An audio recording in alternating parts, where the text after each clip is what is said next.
So, when the sound vibrations activate and massage your vagus nerve, then that helps lower your blood pressure. It helps regulate your breathing. It helps bring your body back to that beautiful state of ease and relaxation after something stressful. So, when you listen to calming music, that is what's physically going on with your body to bring you back to a more regulated state. It's so simple. And it's cool because, like, it works the other way too. So if you're in sort of a low mood and all of a Yes. sudden your favorite song comes on the radio, you feel yourself pick up a little bit.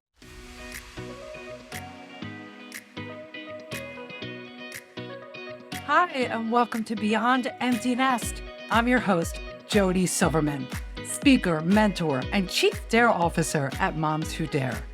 Every Thursday, I'll share stories of midlife transformation, happiness tips, and dare you to see the opportunities waiting for you so that you can make this next chapter even better than the last.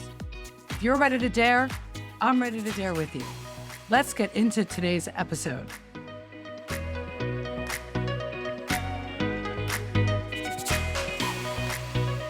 Hey everyone, Jody here. I have a question for you. Can something as simple as sound really help heal trauma and reduce stress? Well, we're all about to find out because my guest today is Stephanie Ann Bowl, and she knows a thing or two about how using sound can heal us. Stephanie, welcome to Beyond Empty Nest. Thank you. Thank you for having me. I'm so looking forward to talking with you today. Oh, yeah, this is going to be a great conversation. But before we get to that, I want to make sure I have this down right. You're a certified master practitioner of NLP, hypnotherapy, and MER. You're also a certified sound meditation facilitator with over 15 years as a music educator and professional classical singer. Yes. It's always so funny when I hear that back because it sounds so fancy.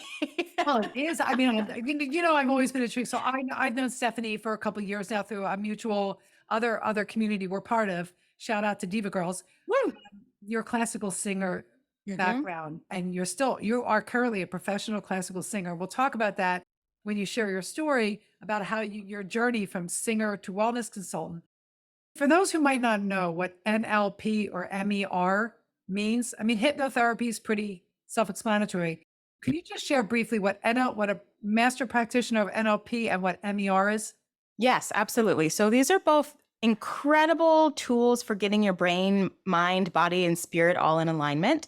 NLP stands for neuro-linguistic programming, and it's this amazing way to get your unconscious mind and your conscious mind speaking the same language and working together. I think we can all relate to having an experience where we get up one day and we say, I want to do this thing, like I want to stop hitting the snooze button, or I'm going to start going to the gym, or whatever. And then for some reason, we just don't follow through on that. So we try to like willpower and muscle our way through getting the thing done. NLP has amazing, fast, like really quick strategies for just busting through whatever the miscommunication in your brain is so you can actually follow through and complete the thing that you say you want to complete. It's awesome. We're going to have to do something, in the community with that at another time. Oh, Okay. yeah, for sure. And then MER gets at the emotional aspect of that. So they're complementary tools. And similar to the willpower thing, I think we all have an experience where we maybe feel some residual anger or some residual fear or have, some guilt around a limiting belief or something like that. MER is this really beautiful process that gets rid of that like intense emotional charge associated with those denser emotions and just pops it right out of your nervous system and your unconscious at the same time. It's awesome. That's new for me. I heard of NLP, but MER, okay, we'll talk more about that later. Maybe we'll bring you back for an encore conversation about maybe, I don't know, sharing the practices with us. That could be Yeah, good. absolutely. Yeah. But meanwhile, today is all about how we're going to use the power of sound in our lives to help reduce stress and to heal. And before we get into the science behind how sound does heal, you have to share your journey with everybody, your story, your journey from singer to wellness consultant. Sure. So it's such a winding road and I still feel like it's constantly unfolding in new ways. So we're going to throw it all the way back for a second. So I've been singing my whole life. I come from a musical family. Like my mom sings and her whole side of the family, they all sing. My dad was a drummer and all my aunts and uncles on his side of the family, they all played an instrument. So our house was just really musical all the time. And I was that kid singing in the church choir and singing in the choirs when I was in school. And I started playing the violin when I was about 8, I think. And so Yeah. that was my introduction to classical music, was playing the violin and being in orchestra. And it was just kind of a given. I have an older sister, and we knew that between the two of us, one of us was probably going to go into music. And it just so happened that I was the one that got bit by the bug. She's a historian. She's fabulous. And music was the route that I chose. For a long time, I thought that I was going to be like a pop star. I, grew up with listening to Whitney Houston and Mariah Carey and all the great divas. And when I was 14, I started taking formal voice lessons. And I had a very wise teacher who heard me sing a couple of notes. And she just said, so I think that your voice is trying to do this. And maybe this is what we should explore. Lois Garrett is her name. I will never forget her. She gave me a CD of an opera singer and I listened to it and I was stunned. I was like, I could do that. That is extraordinary. And I was hooked. And that was it. So I trained as an opera singer or a classical singer all the way through high school. And then I got a music scholarship and went into opera in college and followed that up with a master's degree with vocal performance. And that's that. So I've been singing professionally ever since. I love that. I love that. I Yeah. have a side note before you say how you got and what the shift. Well, no, shift to the wellness consultant. Oh yeah. The shift is awesome. The shift is good. Yeah, but that's a shift.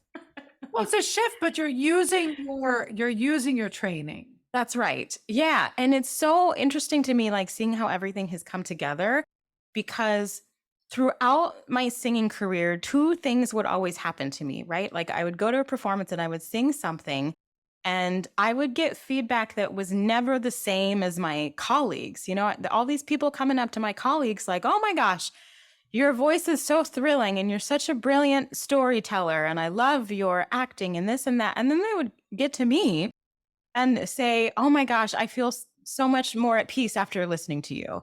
And these beautiful, really like deep healing type things. And for a long time, I thought there was something wrong. I was like, am I just not good enough to be an opera singer? Like, what's the deal? I didn't understand that was a huge benefit. Yeah, that was a compliment. I mean, right. It was people feel at peace. Yes, a huge compliment.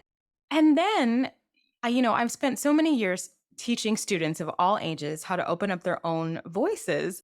And students would come into their lessons and I would say, okay, open up your jaw like this, breathe like this, and have them sing a note. And then all of a sudden they're like crying about something that happened to them 10 years ago and just pouring their hearts out in their lesson. And it took me a while to make the connection between how using your own voice can just unblock so many emotional channels and get to all of this like beautiful goodness that allows you to really get back to the true essence of yourself. So here's where the shift happens. So after graduate school, you go to graduate school and you think, okay, woohoo, I have my degree and now I'm going to go do it. And I'm going to have a career and it's going to be easy. And it was okay. I want to know what's easy. Right. Okay. It was not. I got out and I had, I was an amazing researcher and I knew a lot about vocal pedagogy, went to a great graduate program. I just didn't quite get the skill set that was, oh, here's how you market yourself as a musician. Here's how you learn your music really quickly. Here's how you don't let your stage fright get in the way and ruin your audition. And here's all of these other skills that you need to actually get the audition, land the job, and then carry on as a professional. It was a complete and total mindset shift that I was not prepared for. And so I found myself really struggling. And I was like, okay, I don't know if I can do this. This is so much harder than I thought it was going to be. And then I was like so stressed about everything and I wasn't singing well and my technique wasn't holding up. And then I just wasn't getting auditions and I almost quit. I was like, there's no way that this is going to happen for me like this. And it kind of sucked the joy right out of what I loved so dearly. And fortunately for me, I found another teacher, Carol Kirkpatrick, was absolutely brilliant. And she was such like a force and a guiding light in my career, because not only was she a brilliant singer who fixed my technique coming out of grad school, but she was such a champion for that personal development work and for learning the business of singing. And she was an NLP master practitioner as well. And she folded all of that into her teaching. So she like took what she knew and molded me into this completely different person. And along the way, she noticed that I was picking up that skill set particularly well. And I was really good at it. And she said, I think you might consider teaching this to other people. You might think about adding this in. And I said, okay, so maybe there's something to that. And so I started kind of asking around, and I thought it was going to be other singers that I was working with, but it took this like, it was such a curveball that different women from so many different industries, like lawyers and therapists and this and that, came to me and said, well, how do you stay so organized? How do you network so well? How do you do this? And how do you do that? And I sat down and I thought back through my process and I said, okay, no, there is something to this. And I put together a strategy and I went back and I got all my own certifications. And then my consulting business was born from what I needed to get my own self together. So that's all that happened. And, it's a few years into it, I decided that I needed to put the sound back into it because of how healing it is and because of how quickly that can accelerate your results. So we'll get into that in a minute. Yeah. Well, I love it. I mean, this is the first time I heard the full story of your journey. And, a couple things stand out for me that I just have to point out. Number one, I think all higher education is missing the component of teaching us how to network, what to do after. It's a huge piece that's missing. So that's my soapbox on that. And I have ideas around that. We'll talk about that. The other thing is to say, you named two teachers that both said one noticed, and then just made one suggestion and it changed Yep. everything for you. And Mhm. that's what we hope to do for this podcast. That's what I'm going to set this up right now in this episode. Really listen to Stephanie's story, rewind it, listen again, because I promise you, and I know this to be true because it happened to me. And I shared this with Stephanie before we got on here. One person on one episode can say one thing that can change the entire trajectory of your life. Mhm. That shift.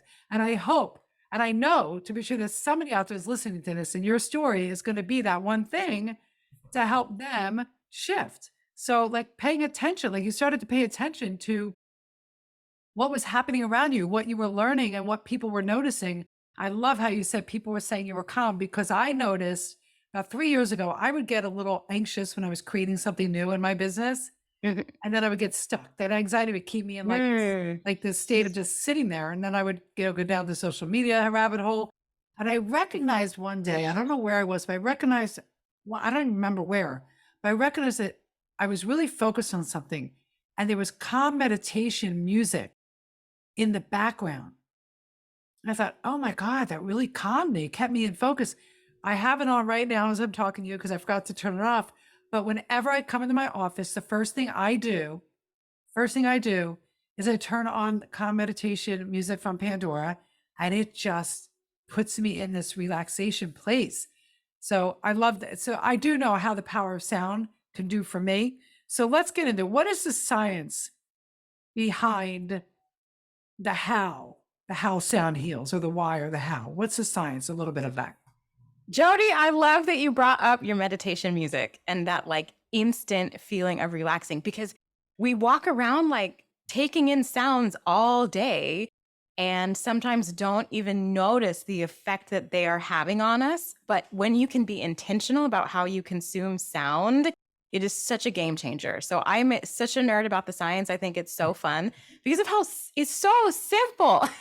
It's like, It's like as simple as that. We have our breath with us. yes. We can put on our earbuds and just listen to something calming or soothing or Yes, that's right. And so here are my favorite tidbits about how the science of sound works. Okay, so Right. sound is created by you have matter and vibrations, and that creates a sound wave, right? So it's like when you take a hammer and bang it on a piece of wood, that creates vibrations that bump up against the air and you get the sound. Okay. Right. So this is why sound waves are so powerful even before you hear them. Like if there's a car with a loud muffler coming down the street, you feel it in your body sometimes before you even hear it through your ears. So sound waves out into the universe, right? They enter through our ears into our brains. Our brain then interprets the sound waves as electricity, which then gets run all the way through our nervous system. And that's how like all the cool relaxation stuff happens. Because have you heard of the vagus nerve? Yes, I have. Yes. So I thought you had. So the vagus nerve is a big part of the parasympathetic nervous system, right? So that's the part of the stress response that calms us down after we have some kind of like internal or external stressful trigger. So when the sound vibrations activate and massage your vagus nerve, then that helps lower your blood pressure. It helps regulate your breathing. It helps bring your body back to that beautiful state of ease and relaxation after something stressful. So, when you listen to calming music, that is what's physically going on with your body to bring you back to a more regulated state. It's so simple. And it's cool because, like, it works the other way too. So, if you're in sort of a low mood and all of a Yes. sudden your favorite song comes on the radio, you feel yourself pick up a little bit. That's because we got all these brain chemicals going on that are part of the equation. You hear something that you like, what happens? Your brain gives you a little bit of a boost of dopamine, which is going to Yes. elevate your mood. It's so fun. It is fun, and it's really big right now. It's just like breath is really big. Mhm. Breathing and using your breath to calm your nervous system. Sound is that everywhere I turn, I'm seeing more about sound bowl healing, sound Mhm. bathing. As a matter of, yeah. So it's all around me. So when I started, and you popped up in my email box, we hadn't spoken for a while. I'm like, oh, I have to call Stephanie. We have to talk about this because I saw what you were doing. I didn't know that you were doing sound bowl experiences and sound Mhm. experiences. And by the way, everybody, don't worry. In the show notes below, we will have links on how you can find Stephanie wherever she is. She's even there'll be a link, even she's giving you access to a sound for stress relief guided meditation series. It's all below in the show notes. So don't worry, you'll get access to Stephanie. So that's the science behind it. Okay. Now we talk about it. Obviously, we understand how that heals because if you're reducing your stress and your blood pressure, that's healthy. That's healthy for you. But when you also talk about that's listening to sound, bringing out other sound into you. You also talk about how opening up your own voice, and you share this in your journey, how students would come and within a minute of just even doing an exercise and hearing their voice, they would break down into tears and start sharing something with you. So how opening up your own voice is an incredible tool for self healing. How does that work? Like hearing your own voice. I love this. And so this is the part where like the science meets the magic. Okay, that's amazing. Yeah, because when you're singing, you're working with the breath in your body, right? So that's also going to create that relaxing effect for you. And you're also moving your own vibrations through your nervous system. So you're unclogging like little, clogged emotional blockages. But if you think about the physicality of singing and how singing works, you use your abdominal muscles to help support your breathing, right? And obviously, you use your throat. And if you think about when you're upset about something, Oh, the two. you get a lump in your throat and typically like a pit in your stomach, right? Ah, And the body holds on to emotions in really interesting ways, in ways that we don't even notice sometimes. And so, just the very act of singing can sometimes call up that physical memory of something that may have happened to you and allow you to release all of that tension that you were carrying around. It's so fascinating and it is incredible to watch. And human beings, we're designed to express emotions with sound. I mean, go to any sports event and yes. you see the entire gamut of the emotional experience expressed with sounds. You got people hollering when they're excited. You have people yelling when they're sad and cheering when they're happy about something. We're hardwired to produce a noise to help facilitate that emotional release. And so when you can do it intentional with singing, the benefits are tenfold. Singing in a group, when you've got your own vibrations and other people's vibrations just bouncing all around, this is why listening to choirs. Wires is so moving. This Yes. is why when I hear, I am so moved. It's so interesting. You're triggering me. Yeah. I'm so Mhm. moved when I hear choirs sing. Mhm. And especially I'm very much moved by any religious choir. I'm Jewish, Mhm. but it could be in church, it could be, and the one thing is my husband, I even shared this with him, and he made mention of it the other day. He paid attention. My I play tennis on Fridays, Uh-huh. and it's from on Tuesdays from 10:30 to 12. It's right down the street from a church. Mhm. I walk out of that tennis every day, and everybody gets in the car, leave, and I stand there. I hear the church bells.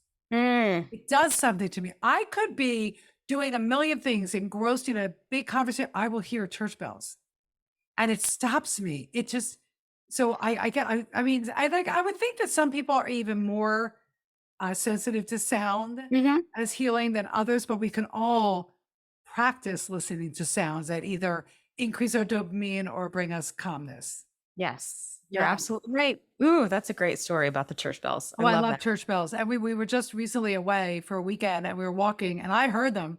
I Mhm. don't say, "Oh my God, bells." I hear them. And Mhm. I literally, whatever I'm doing, I take an internal breath and note. I just like church bells. I'm like, I know. No, I love it. So I love this. So because yeah, because sound, I mean, I knew this to be true, but I never really thought about it intentionally like this, that yeah, when like for me, when Madonna from the 80s, when her song Holiday comes on, phew, I'm out. Whee! And I have to tell Yes. you, I sing and you don't want to hear it. I don't care. At this age, I don't care. I used to care. I used to care because my sister took singing lessons. She had a Uh-huh. great voice, and I used to sit there pining Mm. that could not hold a tune. And her singing teacher, Rita Cavell, Mm. I remember her because she would allow me at the end to come up and do a duet of a certain song with my sister. No matter, and she never told me I had a bad voice. Never made me feel. She made me feel like anybody can sing, like you, like your dare is coming up, but anybody can sing with a voice. It might not be the best voice, but we can all sing. So I totally digress there. Well, no, that is a huge point. That is such an important point because you're right. Everybody should sing. And we come out as kids. Kids don't care, right? Kids No. just run around the playground having the best time singing songs and laughing and playing games and shouting. And they're just having so much fun with whatever their voice happens to be, right? And then it's typical. I see it in my students all the time. It's right in between 10 and 12 typically that we realize that people are listening to us and potentially judging us for the way we sound. And then we start to suppress our own voices and start to throw everything off the rails. So I'm so happy that you sing more now. I think that's Oh, I amazing. do. I was very embarrassed to try because I would try out for choir every year. Here's a fun fact. I tried out for Mm, choir every year, and every year I didn't make it. mm, And all my friends were in choir. mm. And so I was embarrassed. So when eighth grade graduation came around, and I think he just took pity on me. He put me in the graduation choir. I was too scared to sing. I mouthed all the words. Yeah. I was embarrassed because I didn't think I could sing. Oh, So anyway, yeah. So we're gonna get into that in a minute. But okay, so we know a little bit of the science, the ripple effect, the vibration, and how by opening up your own voice, you can impact yourself. And And it regulates, you've said this a couple times, it regulates your nervous system. hmm Sound. So what can we do? What can somebody listening do here to create using sound to create a more and regulate their nervous system? What is one thing that you can suggest that they can start doing right now? Oh, yeah. Make a playlist. Think Ah, about all the songs. It doesn't even have to be songs, it can be nature sounds. I mean, I love sitting by the ocean and just listening to the waves, yes. right? So just create some kind of playlist of songs or other sounds that make you feel at peace. Put it together, turn it on, and just expand all of the feelings of being completely and totally at peace in that moment. And you can use that as a tool to help bring yourself back to a state of regulation whenever you feel stressed. Oh, I love that. I love that. And I know, and I thank you. And I know Mhm. so everybody make your playlist. There's also apps. Like I use the Calm app Mhm. and they have a lot of soundscapes and you can Yep. Google a YouTube channel, soundscapes. But I've mentioned this before. There's going to be a link below that you're giving us something called this Sound for Stress Relief Guided Meditation Series. Yes. So can you just tell everybody what that is so they can download it immediately? Because this could be Yeah. what they could use. Yes, absolutely. So it's one of my favorite cool new things. So it's a collection of 3 different sound baths. One is just sounds, just for you to sit and listen, primarily for stress reduction. And another one is to help you tap into your own voice. So this is a guided meditation with sound bowls in the background and some instructions to get you vocalizing and get you breathing along with me to help you tap into that part. And the third one is my Fire Up Your Favorite Self meditation. And that is to connect with your highest self and to connect with your goals and your vision and your purpose and to help move you into a place of action so you can achieve everything you want a little bit faster. All right, I'm downloading that immediately Yes, please. when we stop recording. Immediately. Love that. Thank you for sharing that with Of our course. audience. All right. And then as always, Stephanie, nobody gets out of here without giving our audience a dare. And I love your dare. I love it because it's a fun dare. Your dare is going to get us out of our heads. I hope so. All right. So go ahead, tell everybody what it is. Yes. So my dare, so this goes back to what we were saying about kids. I want all of you to start singing with reckless abandon, regardless of what it sounds like. Like, I don't care if it sounds awful. Do it anyway. Just get in your shower, crank up your favorite song, and just sing because it feels good and because it is fun to do. Get in your car, belt away. It's so good for you. You're going to notice all of the benefits of how joyful you feel just by making some noise. Like Carol used to call singing noise making. Yeah. And like Yeah, controlled hollering. It's just Controlled fun. hollering. It's amazing. And I cannot end this without bringing up the third teacher of mine. Deborah Raymond was my teacher for many, many years in college. And she taught me the beauty of like feeling grounded in my own sound and just feeling like the power and the empowerment of what it is to just sing like from the essence of you and to feel confident and to feel beautiful and find that for yourself, whatever that means. Find it, sing with reckless abandon, and you'll start to see that ripple effect in the way you speak and the way you carry yourself and the way you set boundaries for your behavior and the way you speak your truth. Just try it. I dare you. Yes. Ah, love that. I'm letting that land. All right. So thank you, Stephanie. Thank you. You're for welcome. So we're going to talk more about some other stuff too, because this is good stuff. All right. So, hey, everybody listening, are you accepting this dare? We'd love to hear from you. So before you log off, why not leave us a review? 5 stars are always good. Shameless plug there. Leave us a review. No, seriously, all kidding aside, let us know what your biggest takeaway from this episode was. Your reviews and your ratings help us reach more midlife women. And that's our mission. We do this show and guests like Stephanie to make an impact one woman at a time, through one episode at a time, through one dare at a time. So help us do that by leaving us a review. Let us know. We will cheer you on. Until next week, dare on. Thank you for listening to this episode of Beyond Empty Nest. Head over to jodysilverman.com for our full show notes, more information, and additional resources to support you through empty nest and midlife. And if you've enjoyed today's show and are ready to embrace this midlife chapter, then you must take the Happy for No Reason quiz. When you take the quiz, you'll discover what your happiness set point is and how you can increase it and continue to strengthen it. This is just one key to navigating life transitions and discovering your most fulfilled and daring life. So go ahead, click the link below and take the quiz now. I'll see you next Thursday. Dare on.